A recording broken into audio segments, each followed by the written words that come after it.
10, 9, ignition sequence start.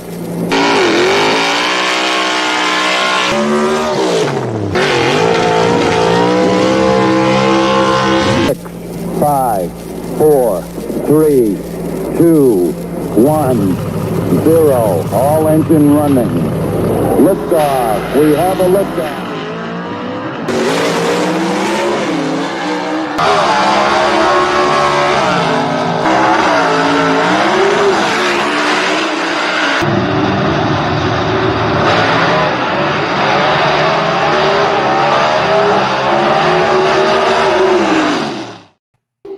Welcome, Southeast Gassers Association fans. It is SEGA Live, a.k.a. the Monday Morning Racer Lee Craft, right here at the top. Over on the other side, Mr. Dujanay Bland. And at the bottom is Mr. David Lancaster, the voice of the Southeast Gassers Association. I know that, David, you are looking forward to getting down to Mississippi and calling not just one, but two races this weekend at the racecation destination that is Gulfport Dragway.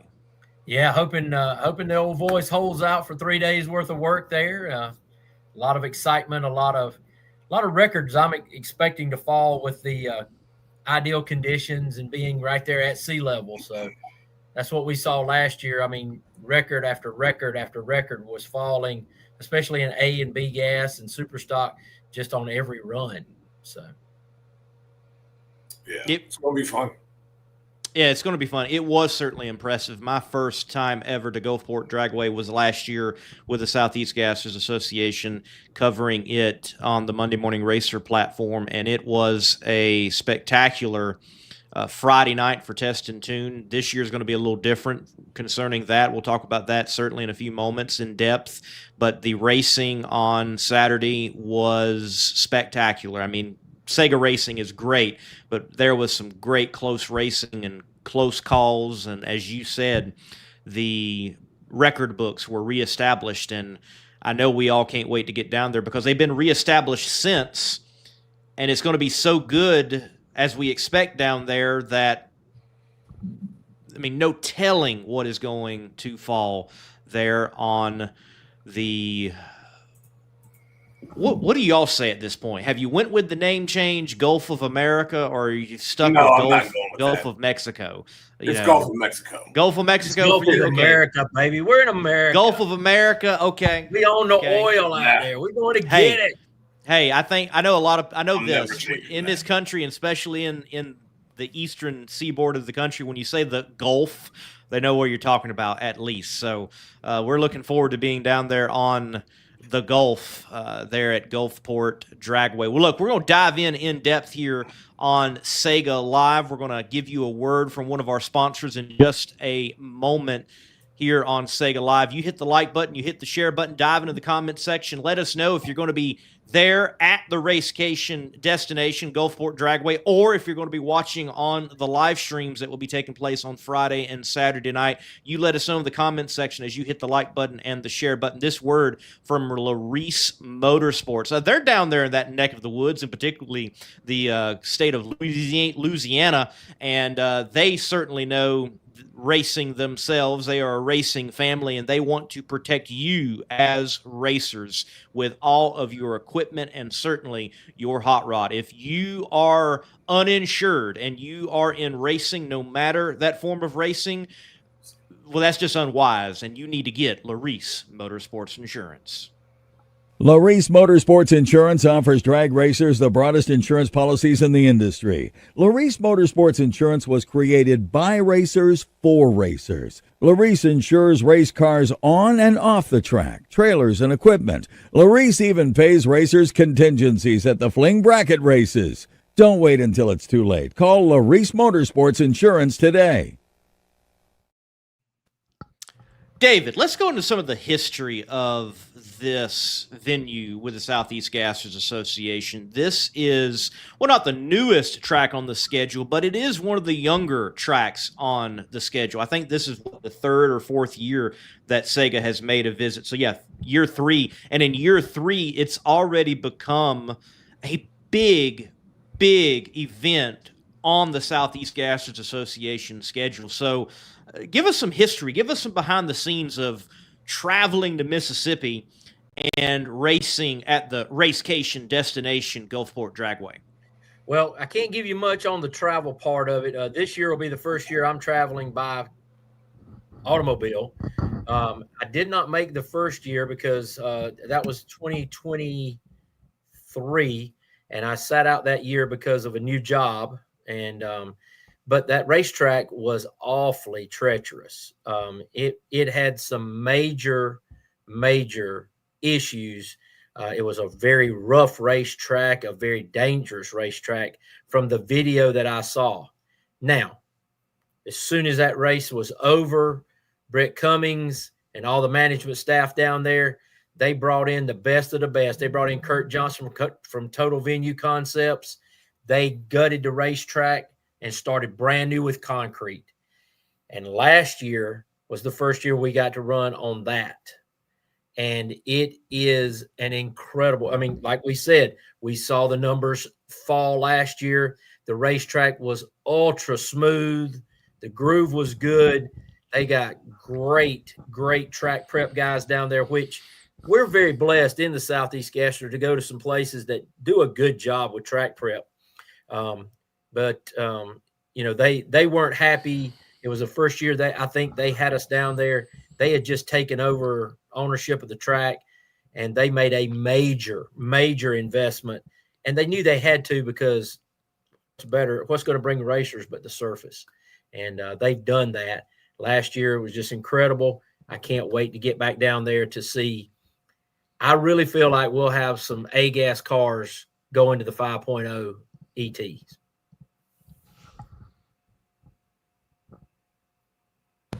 Weather's good. Looks like the weather's good. 80s and 60s, so especially for Friday night.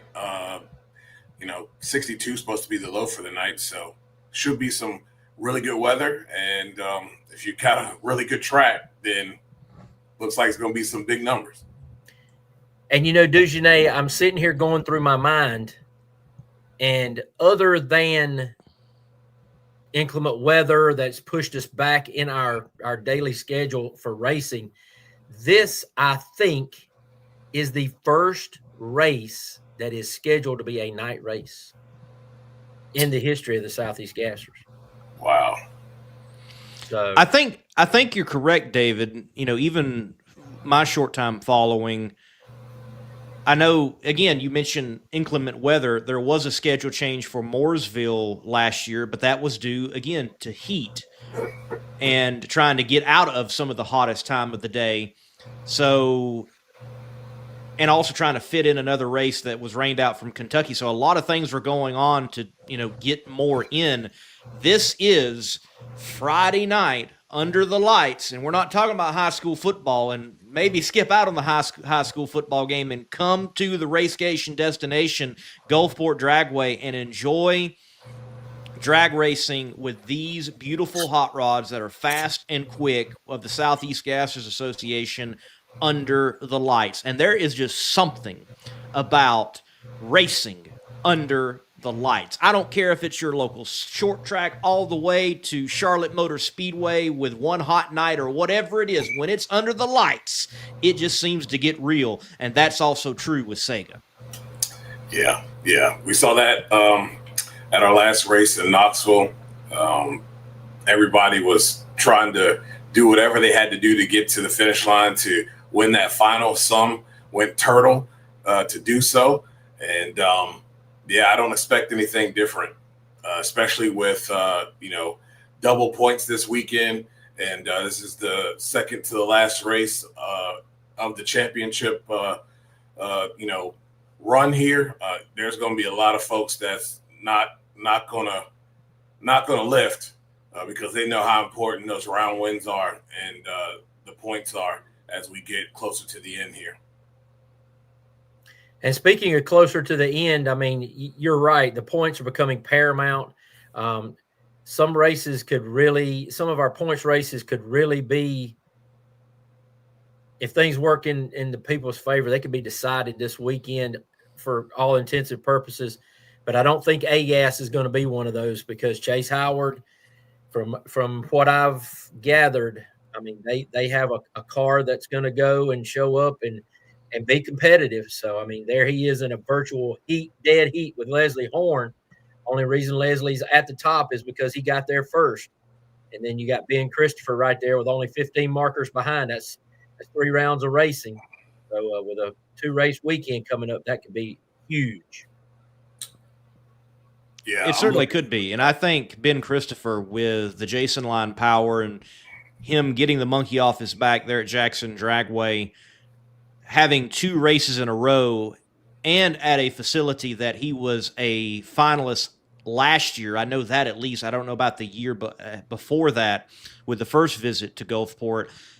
He's prime, I think. He's one, again, we've got to circle and be like, he can make a serious move in the points and for this championship chase there at Gulfport Dragway. And then, well, Chase, as you mentioned, wow, what a hungry racer. And he's done this before with a banged-up hot rod and roll it back out, and it was better than before the bang-up. So let's see what they got done this time after the roll that he had at Knoxville Dragway. I'm expecting good things out of Chase. And he wants to have a better Gulfport. His Gulfport last year was not what he wanted. He had some mechanical issues that held him up. So he's looking for some redemption at Gulfport, just period. Yeah, I expect him to come out and just lay the hammer down. I expect him to make a statement in that first qualifying session to kind of put everybody on notice. He's a tremendous driver, and with the stakes being high, I expect him to rise to the occasion. And like you said, if that car comes out better than it was before the accident, boy, oh boy, the field's in trouble. Well, it's gonna look cosmetically different, of course, because they just got to get through these 2 races down here and then Shadyside, and then they've got all winter to rebuild the car and make it pretty. But right now they're just trying to make it effective. And in talking to his dad, Tim Howard, after the race, there in Knoxville, he was so disappointed. He said, "I finally got a motor for him that can be a number 1 car." And then this happens, and that's the aftermath of an accident like that. I assure you, they had that thing on the frame jig probably Monday morning, and he's got a great team behind him. And what kind of confidence can you have when you got Scotty Cannon helping you put things together? And he's not going to have a problem dropping that clutch and letting it eat.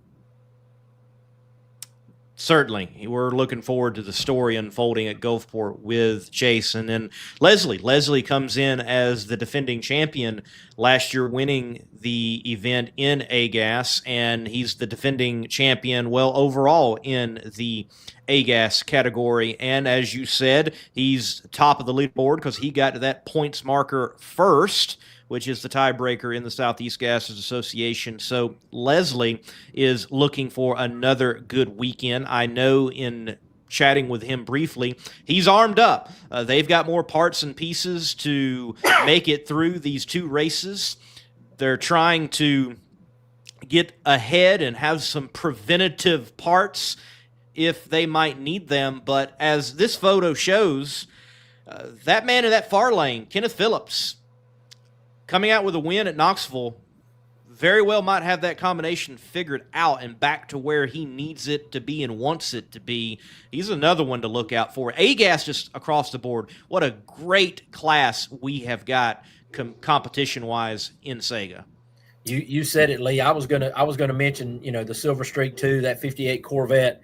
I mean, it did well in Knoxville, and you saw a bit of relief on Kenneth Phillips's face in Victory Lane. And that very well may be what he needs because he's had a tough year on and off the racetrack. And, I know that therapy of getting behind the wheel of the car and it performing, it really does a lot for him.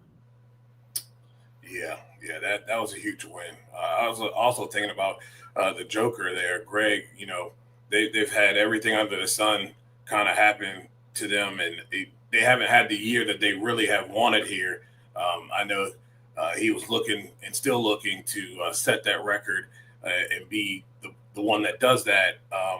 I expect them to really, really turn it up here. I think they also know what's at stake, and they're not too far behind. It's just unfortunate that, I understand Barry's got to take care of business, and SEMA is the thing, but it's unfortunate that he won't be able to be there because you've got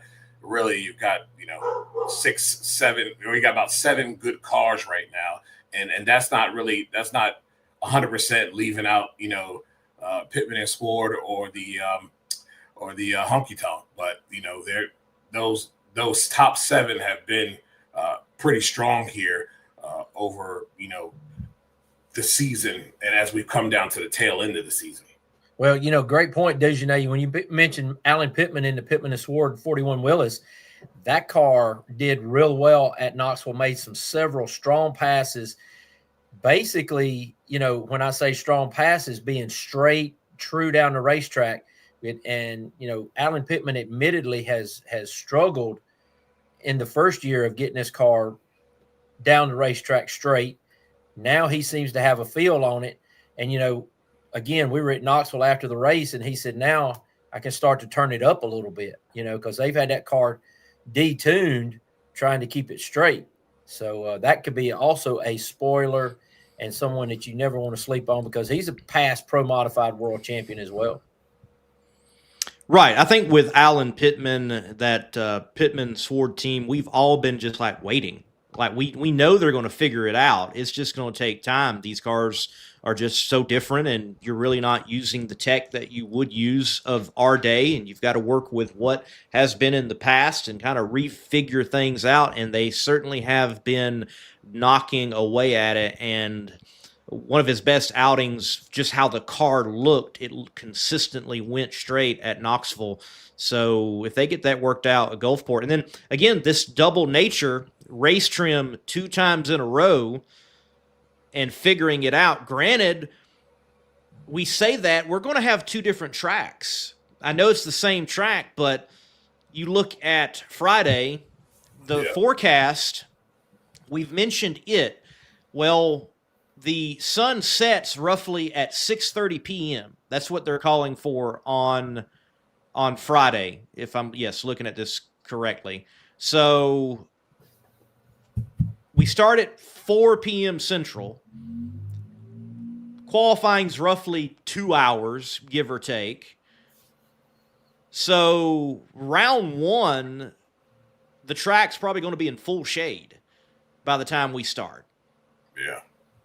It's going to be a completely different track from just the start of qualifying, much less you throw in Saturday when we start at our normal time, 1 p.m. Yeah. So the tuners, they certainly, I think, this time have got a moving target. Friday night, very, very much may be that hero session, and they're going to be able to throw down. And as you said, David, in AGAS, those 5.0s, we might very well see it out of the top caliber cars. But Saturday, qualifying and into first round of eliminations, I don't think it's going to be no hero session at all. So it's going to be much like an NHRA nitro session. Yes. You throw the whole kitchen sink at it, and you try to get your number 1 qualifier, number 2 qualifier on Friday night. And then on Saturday, you're tuning during the conditions that you're going to race in on Sunday for an NHRA Nitro event. Right. That's what you're going to see, that dichotomy change here with the Southeast Gassers, and it's going to be good. You're exactly right, Lee. This is going to present a nice plot twist. It is. It is going to be quite interesting. So, folks, if you can get down to Gulfport, you need to be at Gulfport, okay? That's just it. Great place to watch some racing. You need to get down there for Cruising the Coast, for Southeast Gassers Association drag racing action. But if you are not able to make it and it's just too far, do want to make sure that you know that the races, well, they are going to be streamed. So the action for the Friday evening night race will start at 5 p.m. Eastern time because we are in Mississippi, SEGA, and that's Central Time. So just like major TV, you get the notice of start time set by the Eastern United States. That will go live around 5 p.m. Eastern time, and then 2 p.m. Eastern time on Saturday. Normal start time, if you will, for the Southeast Gassers Association. And remember, Friday night is not test and tune action. It is qualifying and eliminations that you are going to see take place. Well, we're going to transition and then continue to talk about Gulfport and the other classes as we look ahead to the race. We're going to take a break. This word from one of our great supporters in the Southeast Gassers Association drag racing, and that is Summit Racing Equipment. Ladies and gentlemen, whether it's you building that street rod to cruise at Cruising the Coast or hitting the track in Southeast Gassers Association competition, parts and pieces from Summit Racing Equipment can certainly get you on the road or the track.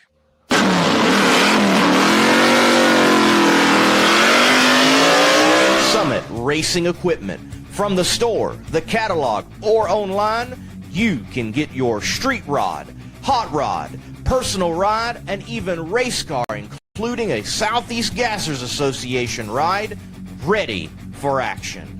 Build with Summit Racing Equipment.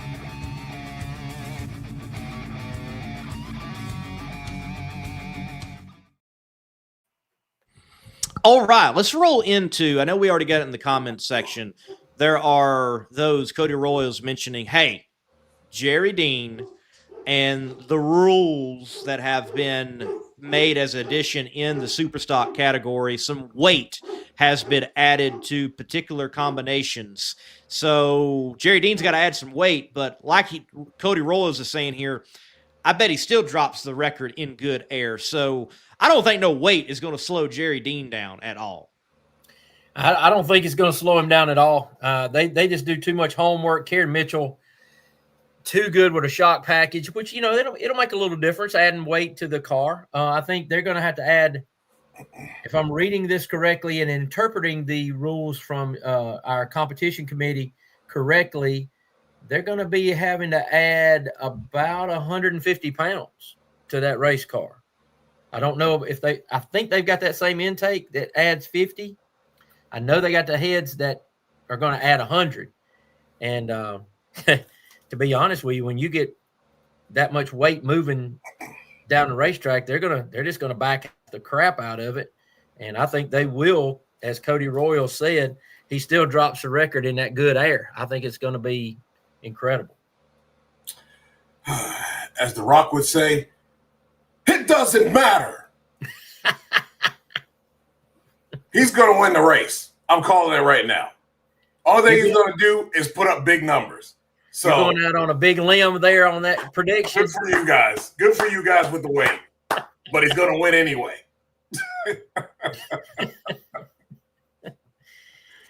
I can't say you're wrong on that one. I mean, he'd be a hard man to bet against. Yes, be hard to bet against. But he does not come into this event as the defending event champion. Actually, last year was Randy Kiefer in the station wagon picking up a Superstock win. Now he is competing in SEGAS. Is that correct, David? That is correct. So he's now, throwing the heavy metal of the Pontiac wagon in SEGAS, but he's the one who picked up the Superstock win there at Gulfport last year in the final against Jerry Dean. So Jerry at the time, I do have to make a point of clarification though. It was on a red light. Yes, it was. It was on a red light, and at the time, let's see. Jerry still hadn't had the car lettered. It didn't have Last Rebel 2 on it, even at Gulfport. I think he rolled in with Shadyside at the last race, finally had it all lettered up. So lettered and looking good and went in as champion. The only guy I could see maybe Rob Walden, give him a run for his money, but because I don't know if Rob's got to add that weight. I just don't know. But, when you won 5 of the 6 races, I mean, that's why he's got a 50-point lead points right now. And I just don't think that that's going to be a lead that's going to be beaten. I think we'll probably go ahead and if he wins this event, it'll crown him the champion. Right. I was going to reach out to Angela and be like, hey, so mathematically, like when does this thing get locked out? You know, when does Jerry not even have to show up to get this championship? And it certainly is getting closer and closer and closer. But we'll see how the new rules package works out. And we might see the Friday night race. It might be different. You never know. Saturday might be normal. We don't know. We don't race them on paper. But Jerry Dean, Karen Mitchell, they have just worked their tails off, and they have figured this class out. So I know Jerry's alluded to possibly running some other classes, and those in Superstock may very well rejoice if that does happen anytime soon. Well, I think that is going to happen. I have talked to Jerry, but I'm not going to disclose their plans. But they are going to work on some things over the winter, and if it turns out the way that they are happy with, they're looking to make a change probably in 26, maybe after the first couple of races in 26. But you know, looking at our Superstock category, you know, you gotta give a ton of credit to Bryant Dalton Sr. Yes. This guy, you know, I'm not saying that you're bringing a knife to a gunfight, because he brings everything he's got every time. And so does a lot of these other guys. And, you know, talking about Cody and his question, Cody's brought a great new excitement to the category as well, running the car that his dad built, the Breeze, and really doing a great job, you know, with that. And like you said, we don't race them on paper, and that's for good reason. I mean, Jerry Dean could miss a shift. You know, he could break a U-joint. Something could happen. That's the beauty of this. And you might have a fast car, but you've got to be mechanically sound. And even a fast car up on jack stands at your house ain't gonna win any races. No. True that. Don't do that to me, Jerry. Don't miss no shifts. Please, Lord, don't miss no shifts. Yeah, because you'll live hard on that one. You didn't throw Right. it out there for the whole world to see. That's right. I ain't never scared. Right. And oh, by the way, don't nobody miss David's call to the lanes. Let's just throw that out there with the recent drag racing happenings in the world. I mean, but don't worry, you're going to get like 3 or 4 calls, not just one. So just make sure you're listening for David's call. Okay, everybody, don't use that excuse in SEGA. Right. Hey, and I like this track too, because they got plenty of sound system going all the way down that large track. I'm telling you, you can run quarter mile down here at this racetrack at Gulf Coast. I mean, it is we could sit here and talk about it, but you can only experience it. And anybody who's got an RV needs to come there. It's like a campground experience. There's plenty of room to park. There's plenty of room for the racers to park. It doesn't matter what they got. If they got a tractor trailer or if they got just a truck with an open trailer, there's plenty of room, plenty of hookups. Great bathrooms. I mean, these guys have went all out down at Gulfport. I know last year rolling in, Rich was like, wherever. Yeah. You know, just very much. You know, and a lot of places we go, it's kind of like, hey, this is kind of like where we're at. Like, you know, fit in over here. And Gulfport was like, you want close or you want far? Like, you can go anywhere you need to go, man. So, like you said, plenty of hookups. They definitely have a great place to go and experience some racing, and it is a great track. Superstock, it's going to be interesting. Jerry Dean and team, what great work you all have already put in, and with the rules adjustment, we're looking forward to seeing what you all are going to do this weekend with the doubleheader, a historic race for the Southeast Gassers Association there at Gulfport Dragway. Well, moving along, let's take a look at B-Gas. B-Gas is one that at Knoxville, things got shook up just a bit. Ted McKee did exactly what the Rocky Top missile needed to do to tighten up this championship battle mainly between himself and Ken Rainwater. 200 points there for Mr. Rainwater on top of the leaderboard. 185 for Ted McKee lurking there. And with a combination that he admitted that, hey, they worked on it, they went back, they worked, and they think they might have something. So going into a doubleheader, Ken and Ted, I know all of our eyes are on them. But that man there in third, Michael Oden, he's the one that picked up the win last year. So he rolls into Gulfport Dragway as the defending event champion. Yeah, and I mean, I'm looking down this list. I mean, there's so many guys that can make some noise, you know. And I saw Charlie Lee's name on that list, and that's a long pull for Charlie Lee. And we're really glad to see him be there because, you know, coming off that win that he had up at Jackson, you know, he did real well with that. Did good up at Knoxville. He's getting better. You know, and that car can win at any time, so it can throw a monkey wrench into things. I really wish Briley Stott would be able to be there. I mean, you know, he's 16 years old, 17 maybe now, you know, got a lot of responsibilities at home, school, things of that nature, and totally understand. But that guy is a bright spot.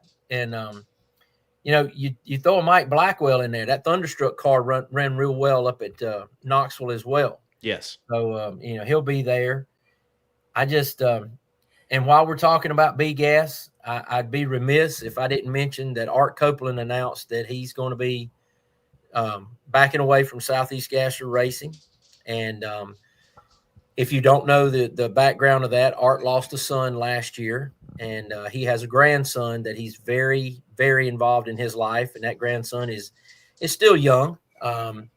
And can't blame Art one bit. He's going to be there for his family. Going to miss Art.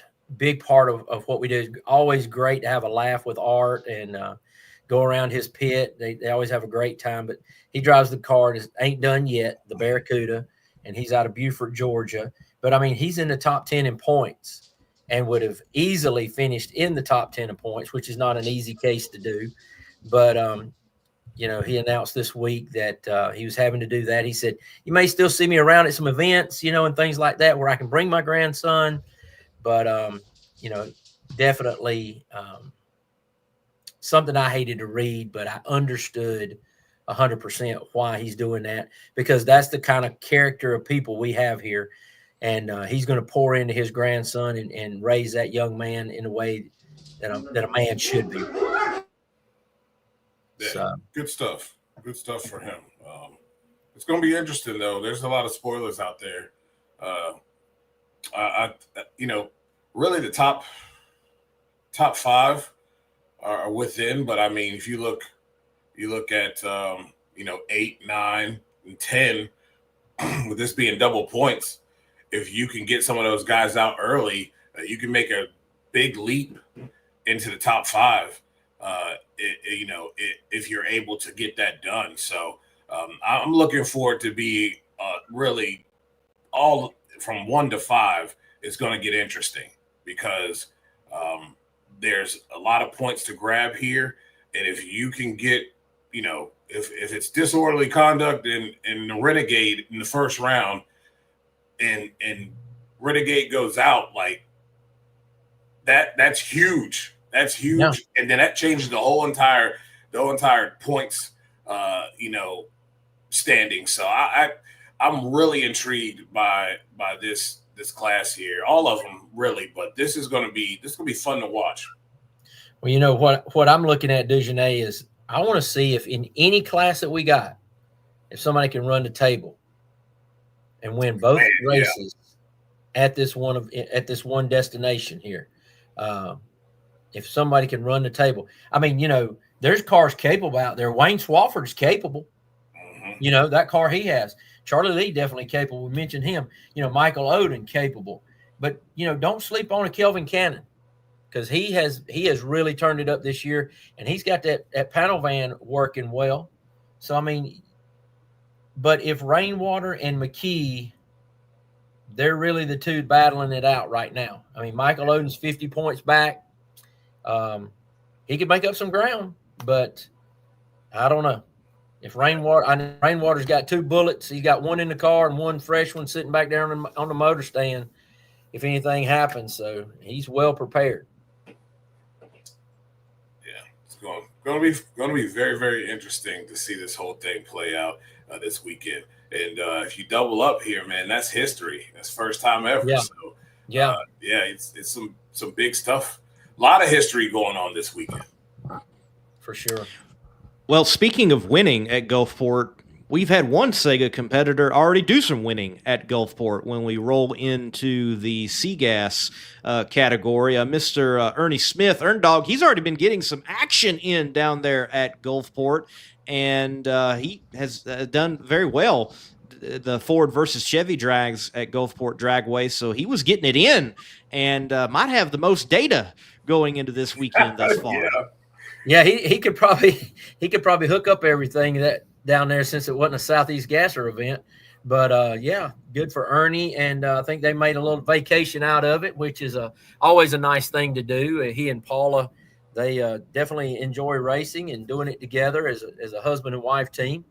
But yeah, you never know about Ernie. Now, he suffered a little drawback, and then Jaron went on and won and stretched that SEGAS points out to, let's see, he's got a 35-point lead over Ernie Smith right now. So that one's getting kind of tough. If Ernie's going to make up any ground, he's got to do it right now. Yes, right now. And needs some help, honestly. Jaron needs to have not so good races at Gulfport, and I don't see that happening. Granted, I think we all are wondering who is going to get bit by this double race scenario, if anyone. They go in Friday, and in qualifying, they hurt something, and, I lose an entire weekend. We don't hope that on nobody, but that certainly could be the case this weekend for any of the competitors in the Southeast Gassers Association. Yeah, that would be devastating to get bit by the proverbial injury bug. That would be bad. Especially it's a prime opportunity to really make up some ground, and it's not like we haven't seen it before. I mean, these guys and girls run them hard, and it's a car. It's a race car. Anything can happen. And usually, those type of things are lurking in the background. Just hopefully people have enough parts and pieces to get through these 2 races, and that way they won't have to sit a night. Hopefully it won't be bad enough to where they have to sit out an entire race. So yeah, that would be really bad. And Dujanay, to build on that comment that you made about, and we talked about, we don't race them on paper. That's one of the reasons that a lot of our fans don't understand, or people who are just new to it don't understand, why we don't have the scoreboards on giving you laps time and miles per hour after every run. Because they'll see someone just go out there and light up the scoreboard and, whatever the case may be. That intimidation factor is gone. You got to run that guy, gal, whoever you're lining up next to. You got to give them an honest run the whole time. You got to tune your car, not to run a certain ET. You got to tune your car to just get there first. And that's the whole key. Yes, it would be great for me to be able to fill up more air time with an elapsed time and a mile per hour on every single run, but that's just not the way that Quayne Stott envisioned it. And I think it's okay. I've gotten used to not doing it, but like I said, it would help me fill up some air time. So I go to things like their reaction time, the margin of victory, where they were at the 3:30 mark, those type of things, if they were headed to 3:30 or not. But, it makes for a highly competitive race that our fans stay engaged with. Not, there's Leslie Horn running, Joe Blow in the other lane, and that guy doesn't have a chance. Well, there's Leslie, breaks a shifter going to 1-2 shift early on in the run, and he's got nothing left. That's why they do those things. And I thought it was important since you brought that up, to expound on that point. Yeah, that's a good point.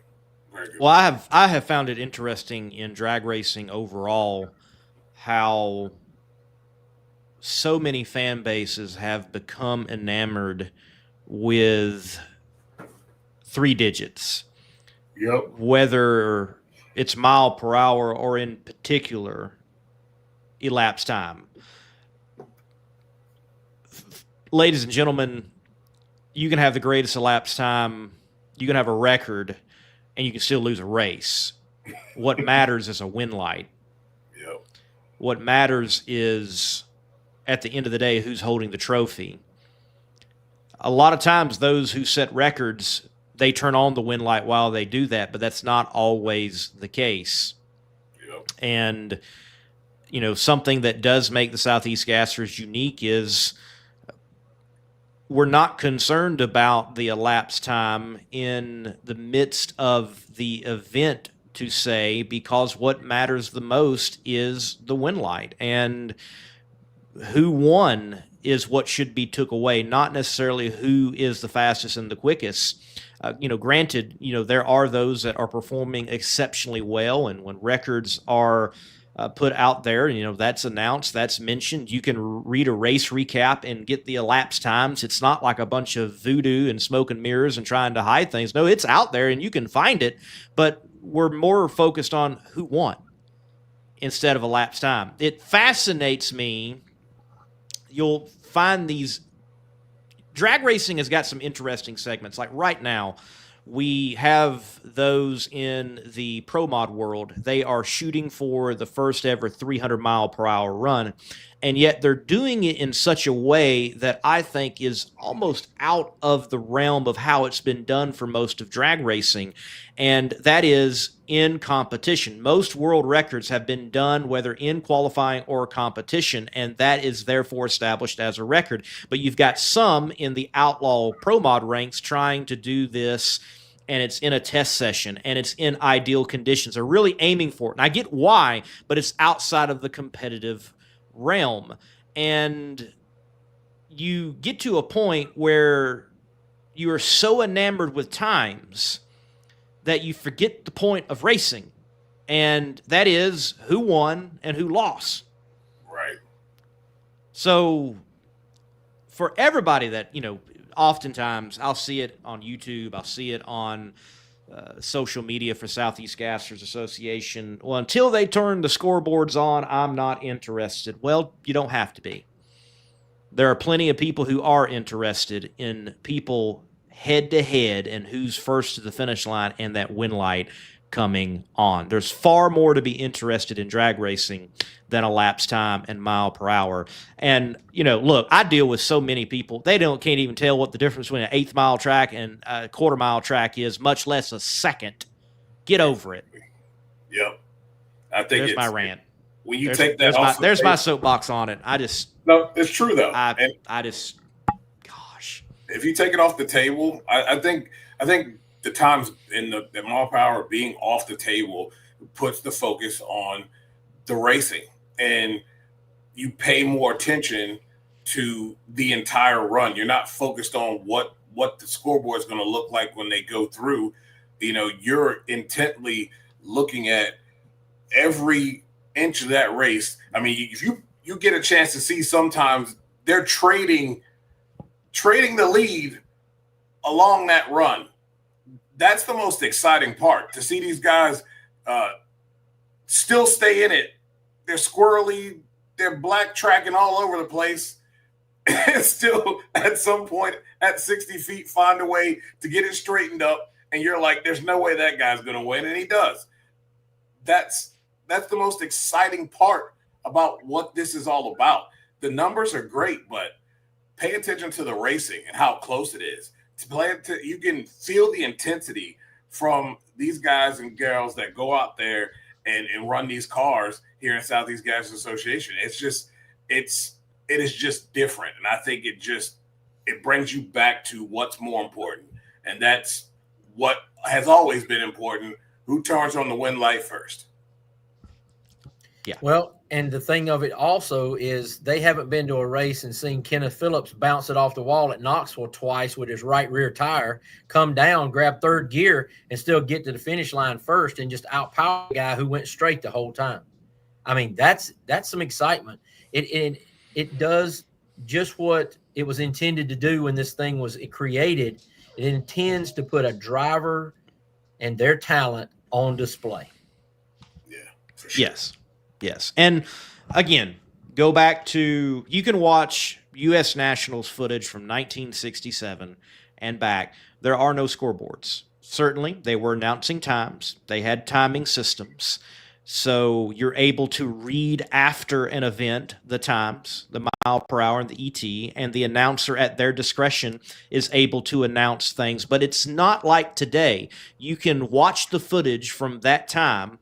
They don't announce the elapsed time in mile per hour every time. And in fact, during that time, mile per hour would have been more the focus instead of elapsed time. Drag racing over the years, because the mile per hour barriers began to become harder and harder and harder to eclipse, the ET barriers became more important to drag racing than the mile per hour barriers.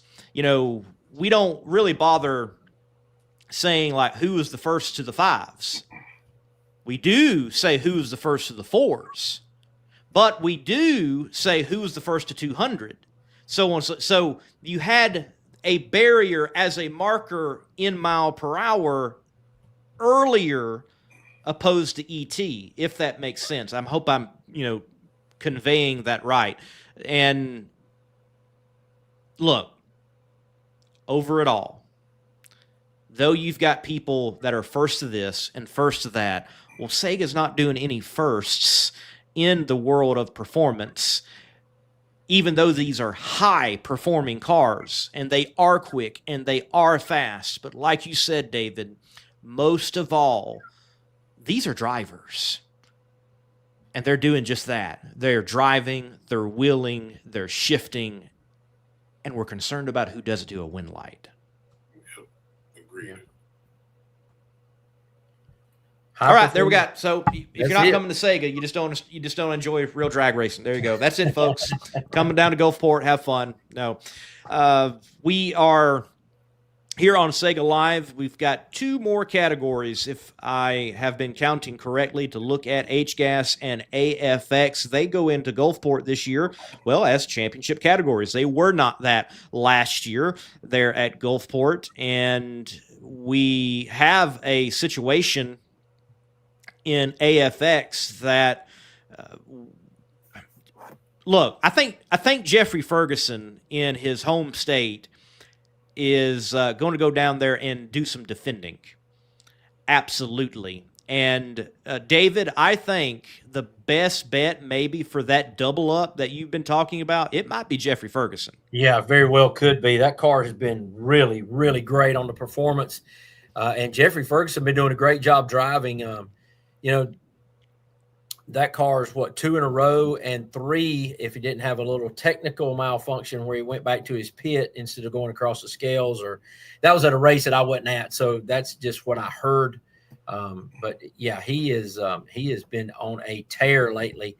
And if he wins both events, man, he could possibly take up into the top 3 right here. Or maybe get into that top 2. I don't know if he can catch Todd Wimberly, but that's a great call because he could double it up. Yeah, that would be awesome to see. I mean, this is a pretty stout class, and he has been the most consistent here coming into this thing. So I'm interested as well to see how well he does coming in here to Gulfport and see if he can push himself up the ladder a little bit. Very quickly, I'm diving in to see Rocky with the pre-entry list on the Facebook SEGA members only side of things. Looks like we've got 5 for AGAS, including Randy Jensen. Randy Jensen is expected to be there. He's on the list. So I know he's working on it, and I know he recently called out for someone to do some lettering on that hot rod, so we might see it looking different this time around. A beautiful hot rod anyway, so we'll see if he can shake it down further and become that much more competitive in the AFX category. And then H-Gas. We haven't had an announcement of Quayne Stott back in the car, but we did have him win in Knoxville in Todd Hines' Corn Pop, so it is going to be interesting to see of those. We only got 2 entered right now, Larry Noel and Todd Hines, 2 beautiful hot rods, and that was the final round at Knoxville. We might have just 2 final rounds. We'll see how SEGA actually, holds and contests that for Gulfport, but we definitely thank Todd and Larry for their dedication and for being there at Gulfport, and 2 great cars for people to see that represent the H-Gas category. Todd with the Studebaker and Larry with the Anglia, and they're beautiful cars in their own right. Yeah, definitely. Yeah, that crazy pony, that paint job is just sick. I mean, Larry Noel has always knocked it out of the park with his paint jobs. Yeah, it's cool to see, all the different paint jobs here within Southeast Gassers. It's, you can look at a car and see a car like 5 times and you'll find something new on it. So, yeah, it's a really cool thing here within Southeast Gassers Association for sure. Could you imagine, David, how tough it would be to hand out every weekend the best appearing car award? Dude. Jeez. And also talking about the best appearing car and the best engineered car. Right. I mean, you look at Dean Jonas. He set the standard about 5 years ago. I mean, of course, Dean Jonas is a tremendous fabricator. He's worked with Tommy Mooney for 30 plus years. His fit and finish in that car is still immaculate after all these years of racing. Then you throw Alan Pittman in there, and the list just goes on and on and on. And yeah, that would be the toughest job, is to give Diana Casto's car. The quick draw. That paint job on that car. That's a question I need to ask her. How many hours did that car stay in the paint booth? Yeah. I mean, layer after layer of lace and oh my goodness. Just beautiful. Just beautiful. So as you've got cruising the coast and the beautiful hot rods that will be on the Gulf Coast there in Gulfport, Mississippi, don't miss out on the beautiful hot rods, racing machines of the Southeast Gassers Association that will be going heads up, first to the finish line. Whoever turns the win light advances, and whoever doesn't is on the trailer for race 1 and 2 this weekend at Gulfport Dragway, the racecation destination. Well, folks, we're going to take one more break. As you see that great flyer work done by Stephen Smith, always putting out the great work. Oh, by the way, he's got a great deal taking place at Gulfport and possibly even beyond and into the Shady Side event, that you can get all the posters for $40 bucks, $45, something like that. So it's a really good deal. And look, these posters that Steven works up, they make great garage wall cover, man cave cover, bedroom. If you can sneak it into your bedroom and your wife's okay with it, you do it. I mean, like you can see, I've got mine up above. They work out perfectly. I've got them up there. You can see the Moonlighter on that one there that's blue, and Art Copeland's car, as we mentioned there, on the South Georgia Motorsports Park one. And at the moment, I'll just lean it back real quick. Boom! There's that little red wagon of Barry Lynn. That one was so good with the swirl. So really like that one. Steven always coming up with some good work. He's got some good deals at southeastgassergear.com and at the track even this weekend. So you need to swing by and get your swag. Well, we're definitely happy that Mickey Thompson is a part of the team with the Southeast Gassers Association. They have been for a long time. As everyone likes to say, those Mickeys are sticky. And if you want to stick with high performance, you need Mickey Thompson. A word from them, and then we'll close out SEGA Live.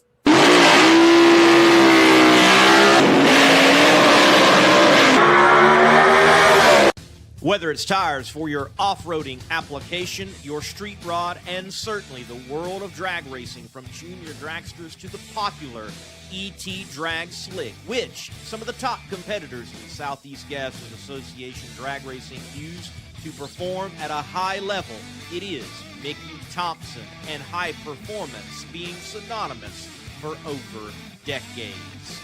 Those Mickeys are sticky. Get stuck with high performance with Mickey Thompson. Well, Gulfport, we cannot wait to be there at Gulfport Dragway and see a historic weekend of Southeast Gases Association drag racing, and it is going to be a good time. Cannot wait for folks to see it on the stream. Cannot wait for the folks to show up in person. I think we are all anticipating a weekend that will be historic in many different measures. David, your thoughts on Gulfport before we get there? High anticipation. I mean, first time ever a double race at a single venue. First time ever a night race planned, a scheduled night race, and being in the location that it is, you're going to see the hot rides of all these people who brought their hot rods down for cruising the coast. I remember sitting in the tower last year and just seeing headlights after headlights after headlights for the whole. Basically, it's probably a mile off the 4-lane out there getting in, and I was watching them turn the corners, and the Corvettes and the 50 trucks, and it was just incredible. It had everything from rat rods to custom numbers matching 57s and 55s and everything in between that made things cool. And I can't wait to see those people fill the stands again. And folks, I got to put a shameless plug in. Make sure if you can't make it, don't miss the live stream that we're providing for you. It is going to be second to none. We got the greatest cameras. We got the greatest camera operators that are going to be bringing you all the action. And unfortunately about that, you'll have to listen to my voice, but I'll be there bringing you the action. Yeah, should be fun, man. I'm looking forward to it. Great weather. So it's no rain. That's good. Great action. I did not realize that we were going to be racing at night. So that's another added bonus there. So yeah, man, looking forward to it. It should be a blast, and we always going to throw down and make sure that you guys have the best coverage possible coming out of there. So again, if you're not able to get there, the stream is going to be alive and jumping. So support it and share it, and let's get as many people watching this thing as possible. Yes, and yes, if you're not there, you can join in on the live stream. In fact, the stream locations, if I can put it that way, they already have a destination for you. So you can go to the Southeast Gases Association YouTube channel.